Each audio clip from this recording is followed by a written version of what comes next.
네, 오늘 본문 말씀 통해서 풍랑 속에서 만난 예수님, 풍랑 속에서 만난 예수님이라는 제목으로 하나님의 말씀 우리 함께 듣도록 하겠습니다. 오늘의 설교 목적은 우리 삶의 풍랑 속에서도 주님께서 여전히 함께 하심이 실제구나.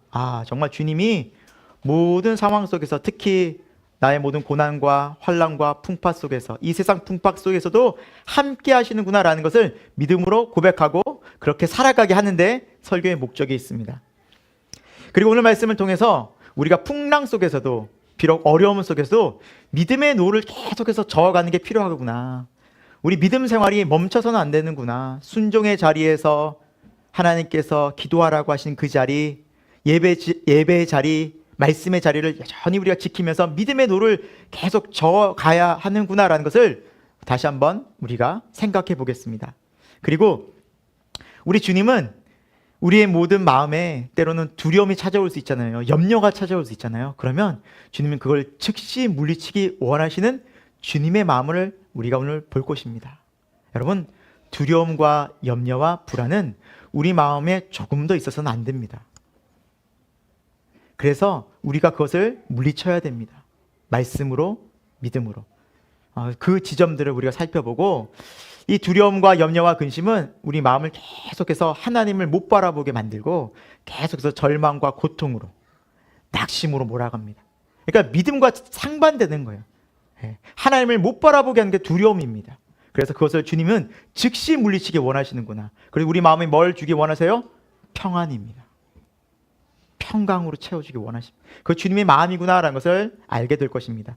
그리고 끝으로 우리의 인생이 주님과 함께 할 때 베드로처럼 무리를 걸을 수 있는 거구나. 오해하지 마시기 바랍니다. 진짜 바다 위를 같이 걷는 거 그런 의미가 아니라, 한강 위를 걸으라는 의미가 아니라, 이 무리를 걷는다는 말은 영적으로 우리가 도저히 할 수 없는 그 일을 주님과 함께라면 할 수 있구나. 내게 능력 주시는 자 안에서 내가 모든 것을 할 수 있구나.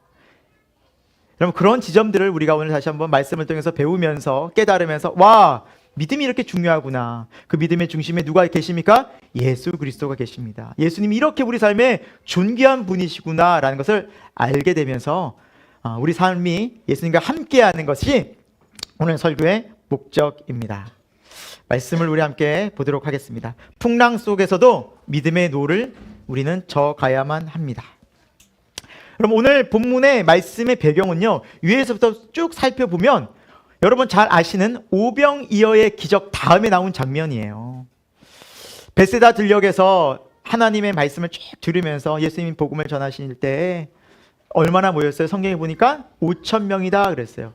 근데 그 당시에는 사람의 수를 셀 때 성인들을 세요. 20세 이상의 남자들. 그러니까 남자 20세 이상의 인원이 5,000명이라고 하면 여성들과 아이들을 뺐거든요. 그러면은 적어도 2만 명 이상이 되지 않을까 생각이 들 정도로 많은 군중이, 무리가 모여서 예수님 말씀을 들었어요. 근데 그들이 배가 고팠죠. 어떻게 했습니까? 예수님께서 너희에게 먹을 것이 있느냐 가지고 와봐라. 막 수소문해서 찾아와 보니까 한 아이가 떡 5개와 물고기 2마리가 이거라도 괜찮으시다면 드리겠습니다 하고 갖고 온 거예요. 주님 말씀하시죠? 넉넉하다, 충분하다, 하나님께 감사하자. 그리고 그 떡을 떼어서 그리고 고기를 나누어 주라고 말씀하십니다. 그래서 어떻게 됐어요? 5,000명이 먹고 12광주리가 남았어요. 배불리 먹고 남았어요. 누가 하셨어요? 예수님이 하셨어요. 베세다 들녘에서 이 사람들이 이 모습을 경험한 거예요. 아니, 떡 5개랑 물고기 2마리밖에 없었는데 이거는 한 사람의 그냥 식량일 뿐인데 이것을 가지고 5,000명이 먹고도 남았어? 와, 이분만 있으면, 예수님이 왕이 되면 우리 이스라엘은 로마에서도, 이 압제에서도 강력해지고 우리나라가 전 세계 속에 이제 걱정 없이 살겠다. 특히 얼마나 배고프고 허기지고 힘든 인생이에요. 고단한 인생이에요. 말씀만 하시면. 떡 5개와 물고기 2마리였죠. 양고기 갖고 와라. 소고기 갖고 와라. 한우 야, 이게 몇백 마리 되면 또 어떻게 되겠습니까? 신나죠. 사람들은 이 예수님만 있으면 이렇게 되겠거니 생각한 거예요. 그래서 예수님을 왕 삼으려고 했어요. 그런데 예수님 오신 목적이 뭐죠? 이 세상에서 우리를 배불리 먹여주시러 오신 분이 아니죠. 우리 육신의 문제, 우리 배고픔의 문제, 이 나라의 독립을 위해 오신 분이 아니죠. 예수님 왜 오셨어요? 우리를 이 땅에서 구원하셔서 영원한 하늘아버지 집으로 하나님 만나게 해주시러 오신 거잖아요. 영원 구원을 하기 위해서 오셨잖아요. 그러니까 이 사람들의 관심과 이 사람의 욕구를 채워줄 수 없는 거예요. 그래서 예수님은 나는 그런 이유로 온 것이 아닙니다 하고 사람들을 막 맞고, 아니 이 사람들은 예수님 잡아서 왕 세우려고 하는 막 그런 사이에 오늘 본문 말씀이 진행이 됩니다. 한번 다음 말씀 우리 볼까요? 22, 23절 같이 읽습니다. 시작. 예수께서 즉시 제자들을 재촉하사 자기가 무리를 보내는 동안에 배를 타고 앞서 건너편으로 가게 하시고 무리를 보내신 후에 기도하러 딴에 올라가시니 저물매 거기 혼자 계시더니 라고 말씀하고 있어요. 예수님이 제자들한테 너는 빨리 배 타고 건너편으로 가라. 다른 지역으로 가라. 우리가 거기서도 복음 전할 것이다 라고 빨리 가라고. 제자들을 먼저 보내세요. 왜 배로 보내셨을까? 이미 육지는 사람들이 꽉 차서 이동할 수 없는 거예요. 그러니까 배 타고 갈릴리 호수를 따라 쭉 가라.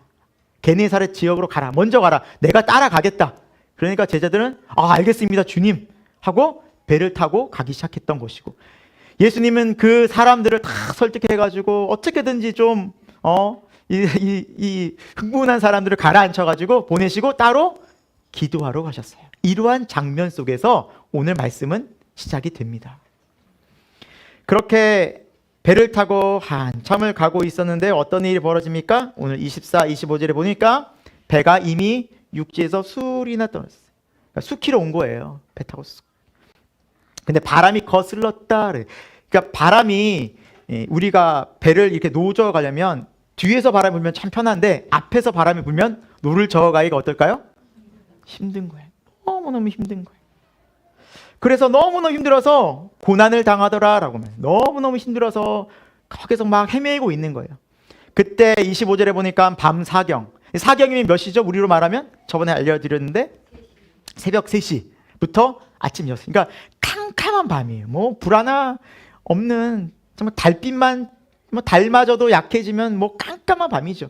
그 캄캄한 밤에 예수님이 무리로 오십니다. 왜 오셔요? 고난 당하는 제자들 때문에 오셔요. 여러분 이 본문이요, 오늘 우리가 읽은 마태복음이지만 마가복음 6장, 요한복음 6장에도 있어요. 그래서 여러분 이것을 우리가 함께 보면 이 장면이 보다 입체적으로 보여요. 마가복음에는 어떻게 설명되어져 있는지 이 부분을 볼까요? 한번 같이 읽어보겠습니다. 시작. 바람이 거스름으로 제자들이 힘겹게 노젓는 것을 보시고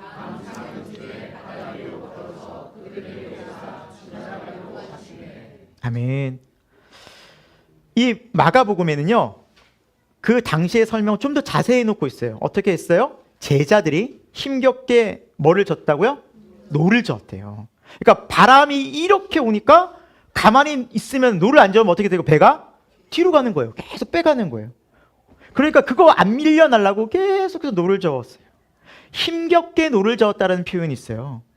여기서 힘겹게 노를 저었다는 표현은 원문에 보면 고문당하다. 원문의 뜻이 고문당하다, 고통스럽다는 뜻이에요. 그러니까 이렇게 웬만한 어려움이 아니었던 거예요. 팔의 근육이 막 안 움직일 정도로. 우리도 여러분 너무너무 힘이 들면 몸이 안 움직이잖아요. 근데 그 힘든 걸 해야 될 경우가 있잖아요. 남자들은 아마 군대 경험하면 그럴 거예요. 군대에서 훈련 받다가 이 훈련을 멈출 수가 없어요. 가라면 가고 기라면 기고 들라면 들어야 되는데 힘들다고 그거를 멈추면 뭐 명령불복종으로 큰일 나죠. 그래서 몸이 막 이렇게 다 굳어가는데도, 힘든데도 불구하고 이것을 고통스럽게 노를 저어가고 있어요. 여러분께 질문해 보겠습니다. 왜 이렇게 힘겹게 노를 저어가고 있었을까요, 제자들이? 조금 전에 예수님이 뭐라 말씀하셨어요? 가라고. 너희는 배를 타고 먼저 가서 22절에 그죠? 제자들을 재촉하사 내가 무리를 보내는 동안에 배 타고 건너편으로 가라고 했어요. 그럼 이 노를 열심히 힘겹게 젓는 이유는 뭐예요? 가라고 해서 그런 거예요. 예수님이 말씀하셨기 때문에 그런 거예요. 어떻게 보면은 참 답답하고 어떻게 보면 미련할 수 있어요. 아니 아무리 졌다가 좀 안 되면 정도껏 하다 안 되면 야 안 되겠다. 제자들끼리 회의해서 야 오늘은 날이 아닌가 보다. 그러니까 우리 예수님께 말하고 반대로 져서 빨리 예수님께 가서 예수님 바람이 너무 거세서 왔습니다. 오늘은 날이 아닌 것 같으니 오늘 쉬고 내일 가시죠. 우리라면 그럴 수 있지 않았을까요? 온 손에 물집이 잡히고 막 피투성이가 되고 온몸에 근육은 다 됐는데 좀 열심히 저 베드로 요한 너나 열심히 저 하면서 막 서로 막 힘든데 여러분 짜증나고 힘들면 서로 막 예민해지잖아요. 그런 속에서 이 사람들은 노를 어떻게 했어요? 놓지 않았어요. 예수님이 말씀하신 그 말씀을 듣고 노를 계속 적은 거예요. 어떻게 보면 여러분 신앙인들은 믿음의 사람들은 단순 무식해요. 말씀에 딱 움직인다니까요. 수요예배 시간에도 말씀드렸지만 요한복음 9장에 날 때부터 맹인된 자가 예수님이 이제 고치려고 해주시죠. 근데 고치시는 방법이 뭐예요? 침을 패 뱉으셨어요. 진흙을 막 만드셨어요. 그걸 눈에 바르셨어요. 여러분 눈이 이렇게 감기고 눈 앞을 못 보는 것도 답답해 죽겠는데 눈에 뭐 붙어요. 덕지덕지. 그걸 얼마나 막 떼고 싶어요. 근데 예수님 뭐래요? 실로암 못에 가서 씻으라고 그래요. 실로암 못이 어디 있는데요? 얼마나 떨어진지도 몰라요. 근데 그거 덕지덕지 붙이고 어떻게 해요? 누가 보면 바보 같잖아요. 이게 무슨 고치는 거예요. 그런데 그렇게 순종했더니 어떤 기적이 일어났어요? 그리스도를 알아보고 믿음의 사람이 됐어요. 그러면 성경은 처음부터 끝까지 우리에게 말씀하시는 게 한 가지겠어요. 말씀에 순종하라. 그때 하나님을 경험합니다. 믿음은 순종이에요.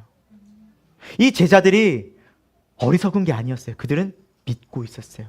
예수님이 가라고 하셨더니 가게 된다라는 거예요. 지금은 바람이 거스르고 힘들지만 노를 저어가면 가게 되어져 있다라는 거예요. 그게 믿음인 줄 믿습니다. 그리고 이 믿음을 주님께서 뭐 하셨어요? 마가복음 6장 48절에 보니까 노를 힘겹게 이게 젓는 것을 뭐 하셨다? 누가 보셨어요? 예수님 보신 거예요. 여러분 우리가 힘들지만 어렵지만 힘들게 믿음으로 순종하는 그 노젓는 것을 보고 계신다니까요. 그리고 새벽에 그 방 깊은 곳에 어둠을 뚫고 누가 찾아오셔요? 주님이 찾아오셔요. 믿으시기 바랍니다. 그래서 우리 믿음의 노를 끝까지 저어야 돼요. 순종하는 마음으로. 우리가 주님의 말씀을 듣고 때로는 은혜를 받고 그래 이렇게 살아야 되는구나. 야 정말 예배 드려야 되는구나. 기도해야 되는구나. 내가 말씀 정말 봐야지. 그렇게 마음 먹고 달려가는 순간 여러분 어떤 방해가 찾아와요? 일이 더 바빠지는 거예요. 뭔 일은 또 이렇게 많아지는지. 기도하는 시간이 또 줄어들어요. 또 몸도 너무 갑자기 또 피곤해져요. 뭐 마음 먹고 뭐 하려면 몸은 더 피곤해져요. 그리고 갑자기 사람들이 막 약속이 생겨요. 그런데 믿음의 사람은 이것을 뚫고 간다니까요. 믿음이 노를 저어가요. 하나님께서 말씀하셨으니 어떤 방해가 오더라도 쉽지 않지만 이 믿음의 노를 저어가리라. 사랑하는 여러분, 예배의 노를 멈추지 마시기 바랍니다. 기도의 노를 멈추지 마시기 바랍니다. 말씀의 노를 멈추지 마시기 바랍니다. 노를 저어가십시오. 저어가십시오. 힘듭니다. 그러나 믿음은 저어가는 것입니다. 그때 누가 찾아오십니까? 예수님은 반드시 찾아오십니다. 그 어둠을 뚫고. 작년 연말에 우리 교회에 다른 교회 다니시는 한 집사님이 예배를 드리시러 오셨어요. 우리 교회는 보시다시피 외부에서 오시면 바로 티가 납니다. 몇 명 안 돼서 외부에서 오셨군요. 오늘도 외부에서 몇몇 분들이 오셨어요. 귀합니다.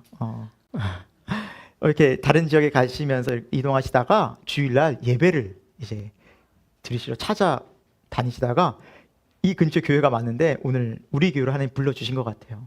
환영하고 축복합니다. 우리 박수 한번 할까요? 네, 그래서 저는 한 분이 올라오셔서 권사님이신가요? 네, 권사님이 올라오셔서 예배를 잠깐 우리 가족이 드려도 될까 해서 언니 얼마든지 오십시오 하고 했는데 밖에 한 열 몇 분이 계시는 거예요. 그래서 깜짝 놀랐어요. 그래서 근데 한편으로는 귀하다. 와, 이러기 쉽지 않잖아요. 여러분 어디 여행 가시면 우리끼리 모여서 가정 예배 드리자 해요? 아니면 어디 교회 찾아가요? 보통 가정 예배 우리끼리 드리자 그러지 교회를 찾아서 이렇게 다니기 쉽지 않거든요. 예배 노를 저으신 거죠. 이거 멈추지 말아야 된다. 작년 말에 한 집사님이 다른 교회에서 또 오셨어요. 보니까 알죠. 그래서 이제 우리 교회 예배를 한동안 드리시더라고요. 그래서 한번 이렇게 얘기를 해보고 이렇게 보니까 우리가 아는 교회에서 오신 거예요. 저희가 아는 교회였어요. 그래서 어떤 일이신가 나중에 이제 다른 루트로 알아보니까 교회에서 그분이 다니던 교회에서 좀 안 좋은 마음 아픈 일을 겪으신 거예요. 여러분 우리도 교회 신앙생활 하다가 어떤 힘든 일이 닥치면 예배가 잘 돼야 안 돼요? 안 돼요. 힘든 거예요. 그러니까 예배가 너무너무 안 드려져서 예배를 좀 한동안 쉬었대요. 그러니까 마음이 너무너무 힘든 거예요. 아픈 거예요. 예배 드려야 되는데 하나님께 예배 드려야 되는데 어디서 예배 드릴까 하다가 저희들이 그쪽 교회 수요예배 때 예배 드리러 간 적이 있었어요. 가서 말씀 전했었거든요. 근데 그때 들은 말씀이 생각이 나서 우리 교회를 생각나게 해주신 거예요. 하나님이. 그래서 이 교회 가야겠다. 새생명교회 와야겠다 하고 혼자서 이 교회를 찾아오신 거예요. 그래서 예배를 드리신 거예요. 지금도 기억이 나요. 이렇게 좀 많이 이제 어려우시니까 근심 걱정 이렇게 가득 수심이 가득한 얼굴로 앉아 계셨어요. 한 2, 3개월 지났을까요? 저희도 좀 걱정이 되는 거예요. 저희도 아는 교회고 이렇게 오랫동안 이 교회 다니시면 저희도 좀 불편하고 그게 목사님이랑 알고도 있는데 어떻게 해야 되나. 그래서 안 되겠다. 이건 결단을 좀 내려야겠다. 만나봐야겠다. 그래서 한 3개월 정도 지났을 때 만나봤어요. 따로 만나봤는데 하나님께서 그 기간 동안 우리 교회에서 예배드릴 동안 하나님이 놀라운 회복을 시켜주셨다는 거예요. 하나님께서 말씀을 통해서 회복시켜 주셨는데 회개할 거 회개하고 감사할 거 감사하고 내가 왜 감사하지 못했나. 교회 다니면서 하나님께 주신 것들이 너무너무 많았는데 요거 우리도 그러잖아요. 아무리 좋은 거 많이 있어도요 사소한 거 내 마음에 하나 딱 들잖아요. 그게 너무 크게 보이는 거예요. 보이는 거예요. 저도 그래요. 뭐 예를 들어서 뭐 설교 잘하고 마치고 갔는데 성도들이 목사님 은혜 받았습니다. 감사합니다. 너무 귀합니다 하면서 많은 분들이 가다 그 중에 한 분이 저한테 목사님 오늘 설교가 조금은 좀 어려웠어요. 이러면 다른 분들 말은 생각이 하나도 안 나고 왜 어려웠지? 왜 설교를 어떻게 이것만 기억이 남는 거예요. 사람이. 그러지 않겠어요? 사람이 다 아무리 세상에 많은 일을 들어도 마음에 딱 부딪히고 남는 건 뭐예요? 그 어려운 거예요. 힘든 거예요. 그게 딱 오래 남는 거예요. 근데 그것을 하나님께서 보게 하신 거예요. 아무개 집사야, 너 얼마나 사랑하니? 너 교회 얼마나 이렇게 은혜가 있니? 너 얼마나 가족들이 감사하니? 그것도 하나도 헤아리지 못하고 너 마음에 그 안 든 그 한 부분을 가지고 자기가 너무 이기적이었구나. 내 생각만 앞섰구나. 그것을 회개하고 가셨어요. 그래서 마지막 때 가실 때는 진짜 기쁨으로. 그쵸 목사님? 네. 저희가 정말 증인입니다. 산 증인입니다. 진짜 기쁨으로 돌아가셨어요. 너무 감사하죠. 왜 그런 은혜가 있었을까요? 저는 믿습니다. 믿음의 예배 노젓는 것을 멈추지 않은 거예요. 여러분 신앙생활을 하다가 때로는 멈춰야지 멈추고 싶은 고통의 순간이 어려움이 찾아와요. 여러분 신앙생활 하는 게 결코 쉽지 않거든요. 분명히 방해가 와요. 오늘 힘겹다. 고문당하다는 뜻이 있어요. 원문은 고문당하다. 고문당하면 그 고문 피하고 싶잖아요. 할 수만 있으면 버리고 싶잖아요. 회피하고 싶잖아요. 두렵잖아요. 그런데 불구하고 주님 없으면 안 됩니다. 저 예배 놓치면 안 됩니다. 저 기도 놓치면 안 돼요. 저 살 수 없어요. 하나님. 저 말씀 없이는 살 수 없어요. 당장은 어둡고 당장은 캄캄하고 당장은 힘들어도 그렇게 노를 저어갈 때 누가 찾아오십니까? 주님이 찾아오십니다. 말씀하십니다. 믿으시기 바랍니다. 그리고 주님 찾아오셔서 즉시 두려움을 몰아내십니다. 오늘 말씀에 보면 제자들이 이 찾아오신 예수님을 알아봤어요? 못 알아봤어요? 못 알아보아요. 어떻게 말해요? 유령이다 그래요. 귀신이다 그래요. 아유, 제자들 참 예수님과 늘 함께하고 막 조금 전에 오병이의 놀라운 기적을 경험했어도 당장 눈앞에 현실적으로 어려우니까 어떻게 돼요? 예, 귀신이 먼저가 되는 거예요. 주님은 강고도 주님 보고도 귀신이라고 그래요. 여러분, 그것이 우리의 믿음의 수준일 때가 많아요. 우리 참 믿음 좋은 것 같지만, 되게 믿음이 있는 것 같지만 때로는 어려움 속에 우리 믿음 드러날 때 참 많잖아요. 연약해요. 우리가 그런 존재예요. 제자들 참 아니에요. 우리도 충분히 이 상황이면 안 그랬을까요? 자신할 수 없죠. 정말 어려움 닥쳐봐요. 정말 힘든 상황 닥쳐봐요. 정말 위기 속에서 죽을 위기 닥쳐봐요. 그때 두렵지 않나? 우리 마음 어떨까요? 생각해보면 충분히 이럴 수 있다라는 거예요. 그래서 우리의 연약함이 제자들의 모습이 우리의 모습 아닌가라는 생각이 듭니다. 그런데 우리 주님 찾아오셔서 즉시로 뭐라 말씀하세요? 27절 같이 읽습니다. 시작! 예수께서 즉시 이르시되 아멘. 이게 중요해요. 즉시. 즉시 이르시되 안심하라, 두려워하지 마라. 우리 주님은요, 우리 삶에 고통과 이 두려움이 찾아오는 고통이 있잖아요. 염려가 찾아오는 이 근심 있잖아요. 이런 것들이 우리 가운데 조금도 있기를 원하지 않으시는 분이세요. 믿으시면 아멘. 여러분, 우리가 3월 설교에도 그 설교 말씀 들었잖아요. 리처드 목사님이 감옥에 계실 때 이제 공산주의 억압 때문에 굉장히 오랜 감옥 생활을 하시면서 성경책을 봤는데 두려워하지 말라는 말이 몇 번 나왔다 그랬죠? 365번. 그만큼 하나님이 우리에게 말씀하시는 거예요. 두려워하지 마라. 이 두려움이 우리에게 주는 굉장한 고통이 있다는 거예요. 여러분, 두려움과 믿음은 공존하지 못해요. 믿는 자는 두려워하지 않고요. 두려움이 있으면 믿음이 사라져요. 현실이 더 커 보이는 거예요.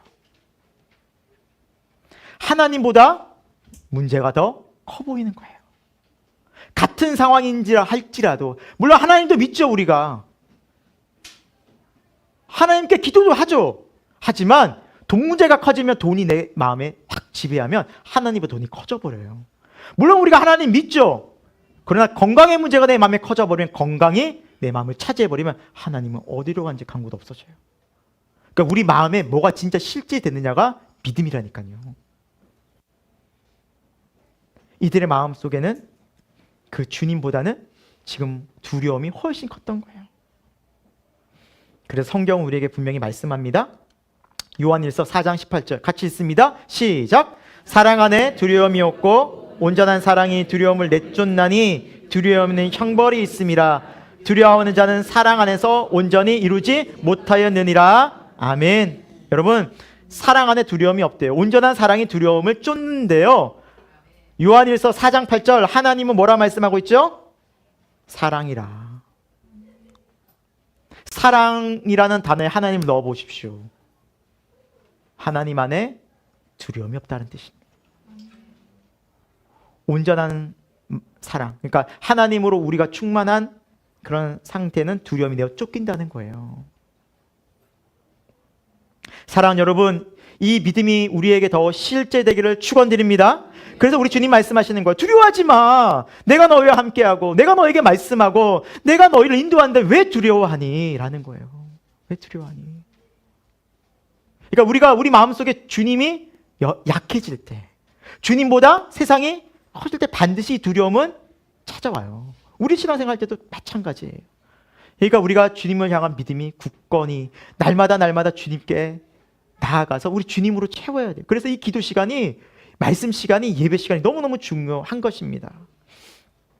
여러분, 그래서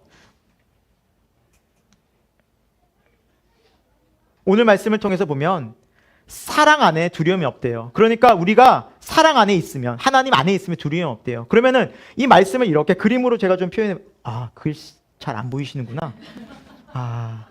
죄송해요. 이게 좀 너무 색깔이 보이세요? 좀 약간 잘 안 보이시죠? 하나님 안에 내가 있는 거예요. 그렇죠? 이 말씀을 비춰보면 하나님 안에 두려움 없다는 것은 하나님 안에 감사합니다, 목사님. 센스.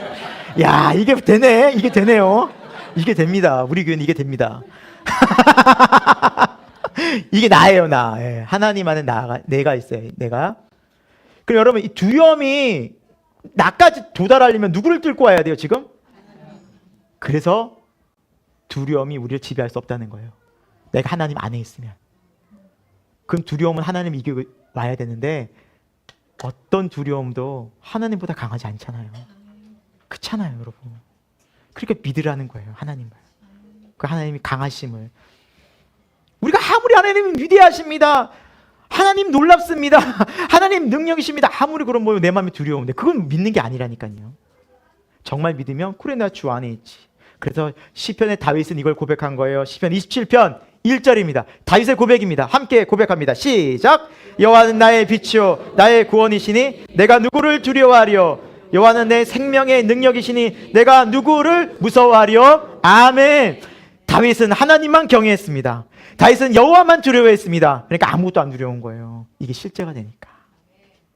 여러분, 우리에게도 이런 믿음이 있길 축원드립니다. 소망합시다. 기도합시다. 그래서 우리는 죽을 것 같은 위기 속에서도 공포 속에서 두려워하지 않을 수 있는 이유가 있어요. 내 힘이 좋아서가 아니에요. 내가 지혜가 있어서가 아니에요. 내 경험이 있어서가 아니에요. 내 뒤에 어떤 사람들이 나를 도와서가 아니에요. 주님이 나와 함께 하시기 때문이에요. 여호와가 나의 목자시기 때문이에요. 하나님이 계속해서 그렇게 말씀하고 계십니다. 두려워하지 마라. 염려하지 마라. 그래서 여러분, 염려와 두려움이 있다면 즉시 물리쳐야 돼요. 시편의 기자처럼. 시편 42편 5절에 이 시편의 저자는 큰 두려움 가운데 있었어요. 고통 가운데 있었어요. 하나님을 찾아도 하나님은 대답하지 않는 것처럼 큰 어려움 가운데 있었어요. 네. 그래서 이 시편의 저자가 쓴 이 배경이 이스라엘 백성이 바벨론에게 나라를 잃었을 때라고 얘기하는 분도 있어요. 그러니까 나라가 망한 거예요. 고통 중에 찾아온 거. 너무너무 힘든 거예요. 낙심이 된 거예요. 낙심 정도가 아니죠. 가족은 뿔뿔이 흩어지고 자녀들은 노예로 잡혀가고 바벨론의 포로로. 여러분 얼마나 비참했겠어요. 우리가 언제 다시 이 나라를 회복할 수 있을까? 언제 다시 우리가 예배할 수 있을까? 그런 그 고통 속에서 시편 기자는 얘기합니다. 낙심 속에서. 한번 고백할까요? 우리 읽겠습니다. 시작. 내 영혼아 내가 어찌하여 낙심하며 어찌하여 내 속에서 불안해하는가? 너는 하나님께 소망을 두라. 그가 나타나 도우심으로 말미암아 내가 여전히 찬송하리로다. 아멘. 이건 스스로에게 하는 고백이에요. 기도하면서 내 영혼아 왜 낙심하느냐? 내 영혼아 왜 지금 불안해하느냐? 하나님께 소망을 두자.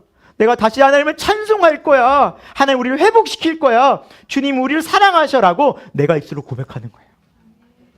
여러분 어렵고 힘들 때 물론 고백이 나올 수 없죠. 그러니까 그걸 사탄이 원하는 거예요. 마귀가 원하는 거예요.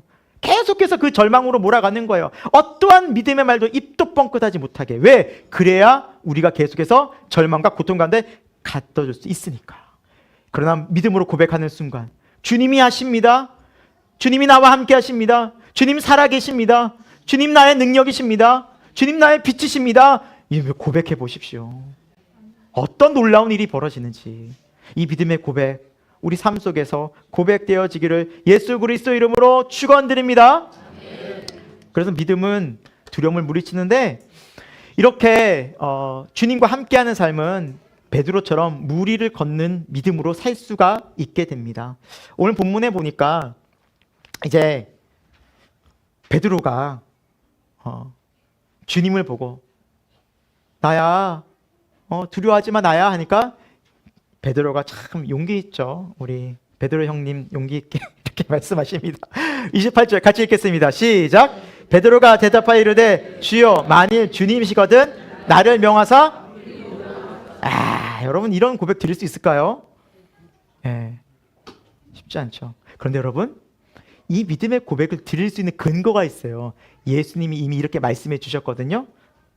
요한복음 14장 12절에 이렇게 말씀하셨어요. 제가 한번 읽어드립니다. 내가 진실로 진실로 너에게 이르노니 나를 믿는 자는 내가 하는 일도 그도 할 것이요. 아멘. 예수님이 하신 일 베드로도 할 수 있다고 믿은 거예요. 베드로는 그분이 예수님이라면 아멘 했었잖아요. 말씀. 그러니까 말씀을 믿은 거지 자신이 뭐 어떤 뭐 갑자기 뭔가 뭐 느낌적으로 뭔가 이걸 한 게 아니라 그 말씀을 믿은 거예요. 진짜 예수님이시라면 나도 걷게 하시겠네? 그분이 진짜 예수님이지. 아니면 당신 유령이지. 그러니까 이걸 진짜 실험해 본 거예요. 믿음으로 도전해 본 거예요. 대단하지 않습니까? 우리는 함부로 그렇게 못하겠지만 물론 다른 제자들은 조용히 있었어요. 눈치껏 괜히 나서지 않고. 근데 베드로는 좀 나서기 좋아하는 스타일이잖아요. 근데 때로는 이런 모습이 중요하기도 해요. 무리를 걷잖아요. 자, 그때 우리 주님이 뭐라 말씀하십니까? 29절 읽습니다. 시작. 오라 하시니 베드로가 배에서 내려 아멘. 와, 여러분 깜깜한 바다에서 찰랑찰랑 거리는데 막 풍랑이 막 이렇게 일는데 예수님이 오라 하셨는데 갈 수 있어요? 오라 하니까 아멘 주님 맞습니다 하고 안 가도 되잖아요. 예 맞습니다. 안 가도 되잖아요. 안 가도. 근데 가잖아요. 우리라면 갔을까요? 가라. 예 주님 여기까지 하겠습니다. 그럴 수 있잖아요. 빨리 인정하고 수복하는 거죠. 복종하는 거죠. 근데 베드로는 어떻게 했어요? 갔어요. 와, 무리를 걸었어요. 어우, 예. 물론 수영을 할 줄 알았겠지만 풍랑 속에서 이게 한다는 건 보통 일이 아니죠. 자, 여러분, 우리가 여기서 살펴볼 중요한 신앙의 원리가 하나 있는데 뭐냐면 베드로는 예수님께 물었죠. 주님이시라면 나로 오라 하소서 했을 때 베드로가 예수님 말씀을 들었어요. 오라 하시니 움직였어요. 그래서 걸을 수 있었던 거예요. 누구의 명령이 있었어요? 맞아요. 여러분 이게 믿음이에요. 믿음은요 하나님께서 응답하시기 전에 움직인 것이 아니에요. 응답하셔야 움직인 게 믿음이에요. 그러니까 이렇게 베드로가 하지 않았다는 거죠. 예를 들면 주님이시라면 제가 무리를 걷게 할 줄로 믿습니다. 제가 걷겠습니다 하고 혼자 나서지 않았다는 거예요. 믿음으로. 주님이시라면 저로 당연히 걷게 하시겠죠 하고 혼자 믿음으로 그 무리를 걷지 않았다는 거예요. 주님이시라면 저로 걷게 하소서. 그리고 누구의 응답을 기다렸어요? 그렇죠. 예수님 응답을 기다렸죠. 그리고 오라 하시니 그때서야 뭐 했어요? 갔어요. 이게 믿음의 순종하는 모습이에요. 때로는 우리가 이런 믿음을 잘못 오해해서 그냥 때로는 기쁨으로 내 안에 감정적으로 충만해. 그래서 하나님 믿으면 다 할 수 있을 것 같아 해가지고 내 마음대로 멋대로 하면은 큰일 나요. 저희가 이곳에 이사를 오기 전에 삼송에서 이사 오기 전에 교회 몇 군데를 알아보고 있었어요. 그래 몇 군데 알아봤는데 한 교회 이제 이렇게 소개를 받았는데 어떤 권사님이 그 교회를 좀 소개해 줬어요. 그 권사님이 건물을 갖고 계시더라고요. 앞으로 살려고. 그런데 그 건물을 가봤거든요. 본당이요 한 200석 정도 됐나요, 목사님? 200석 정도 본당이. 그 소예배실이 있어요. 소예배실이 여기보다 커요. 그리고 자체 식당이 있어요. 본당이 200석. 네. 여기 한 3-4배 될 거예요. 음향시설 쫙. 단독 건물에 주차장에 단독 주차장인데 차가 수십 대 대져요. 수십 대. 근데 그 권사님이 우리 형편을 모르시고 여기 자꾸 오라는 거예요. 그래서 권사님 저희가 여기가 오기 쉽지 않습니다. 저희가 형편이 뻔하고 그래서 그때는 그 교회 성도 수도 많지 않고 하니까 저희는 여기 아닌 것 같습니다. 근데 그 권사님이 제안을 하시는 거예요. 당분간 월세 안 받겠다고. 월세를 안 받겠다고. 그런 거라면 돈 걱정하지 마시라고. 그리고 이분이 딱 이 한마디 하셨어요. 오셔서 믿음으로 부응하셔서 가득 채우시라고. 믿음으로 부응하셔서 이 자리를 가득 채우라고. 여러분 그게 믿음이에요? 믿습니다 주님 200석 채울 줄로 믿습니다 하면 그게 믿음이냐고요. 그 믿음이 아니에요 여러분. 제가 이 얘기를 하려고 하는 거예요. 우리가 세상 살아가면서 어떤 때는 막 하는 감동받고 하는 말씀 드리는 것 같아요. 그래서 주님 내가 이렇게 될 줄 믿습니다 하고 혼자 해요. 하나님 말씀도 안 하셨는데 그럼 어떤 일이 벌어져요? 항상 망하죠. 근데 그게 자주 있으면 안 된다니까요, 우리가. 그러니까 믿음은 여러분, 하나님이 우리에게 분명히 역사하시는데 베드로처럼 주님, 제가 갈까요? 라고 묻는 거예요. 그럼 주님이 와라! 라고 말씀하실 때까지 뭐 해야 돼요? 기다려야 돼요. 그게 기도예요. 그때 진짜 무리를 걷는다니까요. 그런데 잘 가던 베드로가 어떻게 됩니까? 아이고, 물에 빠져버린. 갔으면 얼마나 멋있었을까. 그렇죠? 끝까지 주님하고 안 왔으면 정말 그림 나오잖아요. 이 좋은 그림이 안 나왔어요. 몇 발자국 뛰다가 살려주세요! 이렇게 된 거예요. 그러니까 그림이 우리 영화로 만들면 참 약간 창피한 베드로의 약간 흑역사 같은 거죠. 걷다가 확 빠져버리는. 그러니까 너무 안타까운 거죠. 근데 어떻게 빠졌어요? 말씀을 보니까 바람을 보고 뭐 했다? 빠진 이유가 뭐예요? 두려움인 거예요. 두려움.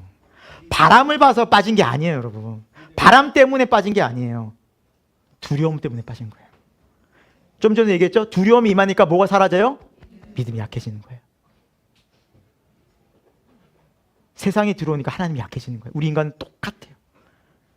베드로 또한 똑같아요. 처음에는 주님만 보고 가다가 말씀만 의지하고 가다가 바람이 자신 삶에 저 바람 무섭잖아. 조금 전에 우리가 힘들었던 바람이잖아. 고통의 바람이잖아. 와, 순간 믿음이 무너지는 거예요. 순간이에요, 순간. 사랑하는 여러분, 이것은 우리에게 귀한 또 우리 믿음의 상태를 알려줍니다. 하지만 이것이 우리의 실존이기도 하지만 베드로는 또 귀한 믿음이 있었어요. 어떤 믿음? 주여 나를 구원하소서. 주님을 의지하는 믿음. 여러분, 이것이 우리를 살리는 줄 믿습니다. 그러니까 우리가 연약하고 무너졌다면 100번 1000번도 계속 무너졌죠. 근데 우리가 믿음으로 계속 갈 수 있는 이유는 뭐예요? 이거예요. 주여 우리를 살려주옵소서. 이 믿음이 승리하는 믿음인 줄 믿습니다. 이 믿음이 살리는 거예요. 겸손하게 주님, 제가 또 나섰군요. 제가 또 의심했군요. 제가 또 교만했군요. 여러분, 그 믿음이 우리를 살리는 것입니다. 우린 연약합니다. 하나님은 그 연약함을 탓하시지 않아요. 오히려 주님을 끝까지 붙드는 그 믿음을 요구하세요. 그러면서 주님이 아니면 안 됩니다. 내 인생 주님이 아니면 안 됩니다. 주님 날 붙잡아 주시면 안 됩니다. 그래서 베드로가 잘한 게 주님 나를 구원하소서라는 이 고백이었어요. 여러분, 우리도 신앙적으로 살다 보면 진짜 무리를 걸을 때가 있어요. 영적으로 보자면. 실제로 무리를 걷는 게 아니에요. 오해하지 마시기 바랍니다. 영적으로 보자면. 어떤 경우일까요? 이 무리를 걷는다는 것은 우리 스스로 도저히 불가능한 일을 경험하는 거예요. 예를 들면 이런 거죠. 우리 마음에 누군가를 미워하고 분노하는 마음이 생겨요. 그런데 내 모습이었다면, 예수님 믿기 전이었다면 그 사람을 무시하고 그냥 욕하고 모른 척하고 남남으로 생각하면 돼. 끝이야 하면 돼요. 하지만 예수님 믿으면 어떤 마음이 생겨요? 주님이 항상 말씀하시죠. 또 용서해야지. 악을 악으로 갚지 말거라. 선으로 악을 이기거라. 이 말씀들이 내 마음에 계속 들어오는 거예요. 그럼 어떻게 돼요? 또 기도하죠. 말씀 듣죠. 이걸 막 순종하려고. 그럼 어느 순간 하나님 은혜 가운데 이 사람이 용서가 되는 거 내 마음에. 그런 일들이 실제로 일어나요. 경험 안 해보셨어요? 계속 싸우고 계시는구나. 이렇게 지금. 이게 어느 순간 은혜가, 하나님의 말씀의 은혜가 임하면 용서가 되어지는, 이 내 힘이 아니에요. 이게 무리를 걷는 믿음이에요. 전에는 기도를 바보같이 생각했어요. 야, 능력 없는 사람이나 기도하는 거야. 약한 사람이나 기도하는 거야. 강해봐. 기도 되겠어? 혼자 하면 되지. 힘도 없고 나약하니까 누구 도와주세요 하는 거야. 그러면서 기도 무시했다가 이제 예수님 믿고 신앙생활하면서 주님 아니면 안 됩니다 라고 내가 어느 순간 기도하고 있어요. 그리고 그 하나님 만나고 있어요. 이게 무리를 걷는 거예요. 여러분, 우리도 신앙생활하면서 무리를 걸을 때가 많아요. 그런데 이게 문제는 오래가지가 않아요. 용서했다가 주님 감사합니다 하고 며칠 뒤에 그 사람 보면 또 다시 화가 막 그게 뭐예요? 다시 물에 빠지는 거예요. 베드로처럼 걷다가 빠지고 걷다가 빠지고 계속 이러한 인생을 우리는 반복적으로 살아갈 수밖에 없는데, 그때 주님의 손이 우리를 붙드십니다. 우리 말씀 볼까요? 31절, 32절 같이 읽습니다. 시작! 예수께서 즉시 손을 내밀어 그를 붙잡으시며 이르시되 믿음이 적은 자여 왜 의심하였느냐 하시고 배에 함께 오름에 바람이 그치는지라. 아멘. 너무 중요한 영적인 포인트가 있어요. 뭐냐면 우리 주님은 우리의 연약함을 아셔요. 이건 꾸짖는 말이 아니에요. 왜 의심하였느냐. 안타까우신 거예요. 나를 끝까지 의지하지. 나를 끝까지 바라보지. 내 말을 믿지. 우리는 연약하잖아요. 그러면서 우리를 다시 뭐 하셨어요? 붙잡으시는 거예요. 여러분 베드로가 얼마나 간절히 외쳤을까요? 주여 나를 살려주옵소서. 주님이 나를 손 딱 붙잡으셨어요. 뭐 자세한 상황은 모르겠지만 베드로가 예수님 손만 잡았을까요? 여러분 물에 빠진 사람 이렇게 살릴 때 그 사람이 손만 잡아요? 아니요, 그냥 껴안고 살려달라고 이런 거예요. 아마 예수님 하면서 붙잡았을 거예요. 예수님 저 좀 살려주세요. 이렇게 붙잡았을 때 여러분 그림을 한번 상상해 보세요. 그때 상황. 베드로가 걸어가고 있었잖아요. 예수님 저 앞에 오셨잖아요. 그리고 예수님 베드로가 빠져가니까 예수님이 가까이 오셨어요. 그리고 예수님 물 위에 계속 계셨을 거 아니에요. 물 위로 건지셨잖아요. 예수님이 베드로를 건지셔서 지금 어디에 함께 있어요? 자, 배가 여기 있었어요. 베드로가 걸어왔어요. 걸어오다가 물 위에 빠졌잖아요. 성경을 자세히 보면. 근데 예수님이 나를 붙잡으러 오셨어요. 베드로를. 물에 빠졌어요. 그럼 베드로가 건짐을 받았죠. 그러면은 물에 예수님과 함께 있어요? 아니면 저 배에 있어요 지금? 그렇죠. 물 위에 있는 거예요. 예수님과 함께. 예수님이 함께 베드로를 붙잡고 어디로 가고 있어요? 다시? 물 위를 걸어요? 안 걸어요? 물 위를 걷잖아요. 그게 진짜 물 위를 걷는 거예요. 나 혼자는 못 걷는다는 걸 예수님이 알려주고 싶은 거예요. 너 혼자는 실패할 수밖에 없어. 베드로아 잘했어. 그런데 너 혼자로는 안 돼. 여러분 이것이 우리의 믿음의 현실이에요. 우리가 할 수 있을 것 같아요. 주님 막 용기를 얻은 것 같아요. 막 자신감이 생겨요. 그렇다고 내가 먼저 나가면 절대 안 돼요. 주님이 함께 하셔야 되는 거예요. 여러분 물에 빠진 것은 그냥 빠진 게 아니에요. 여러분 성경에서 물은 뭘 얘기해요? 죽음을 얘기하잖아요. 세례 받을 때 물 세례 받잖아요. 이거 물에 잠겼다는 거잖아요. 죽음을 얘기해요. 내 생각, 내 판단이 죽는 거예요. 어디에서 죽을 수 있어요? 십자가에서 죽을 수 있죠. 그래서 예수님과 연합할 수 있는 거죠. 그래서 예수님이 말씀하시는 거예요. 베드로야, 너 물 위를 걸을 수 있단다. 그런데 너 혼자로는 안 돼. 내가 함께 할 거야. 내가 함께 하면 너 나와 함께 물 위를 걸을 수 있어. 네가 안 되는 거 나와 함께 하면 할 수 있어. 여러분 이것이 믿음인 줄 믿습니다. 그래서 예수님은 우리에게 눈에 강조하셨어요. 요한복음 15장 5절 말씀입니다. 같이 읽어봅니다. 시작. 나는 포도나무요 너희는 가지라.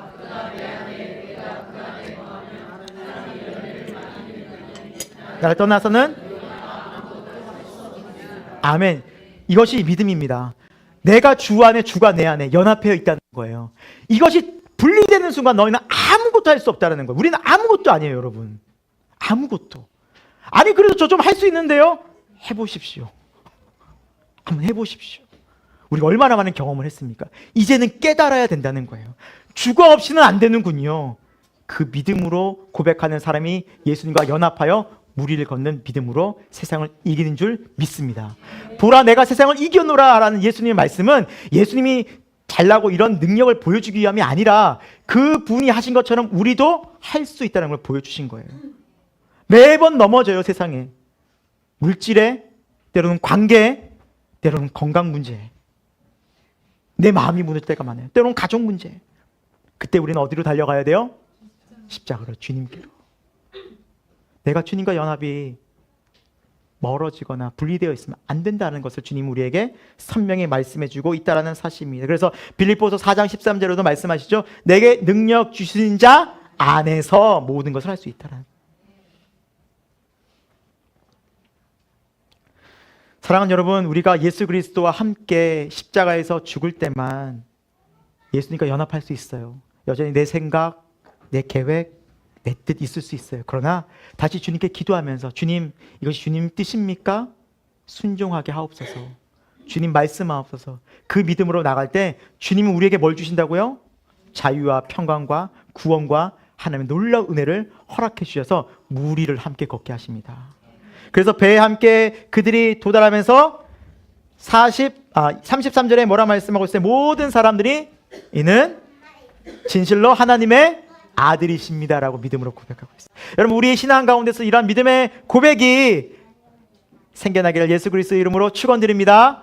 말씀을 마무리합니다. 여러분, 우리 인생 속에 풍랑이 찾아올 때가 있죠. 믿음 생활 좀 잘 해보고 열심히 해보려고 하는데 왜 이렇게 풍랑이 그냥 반대로 그렇게 나를 그냥 힘들게 하는지, 몰아치는지, 가족이 될 수도 있고 물질이 될 수도 있고 건강이 될 수도 있고 일이 될 수도 있어요. 그런데 이런 풍랑이 찾아올 때 우리가 낙심하거나 두려워하지 말아야 될 이유가 분명히 있습니다. 누가 우리를 보고 계십니까? 누가 찾아오십니까? 예수님께서 찾아오십니다. 아멘.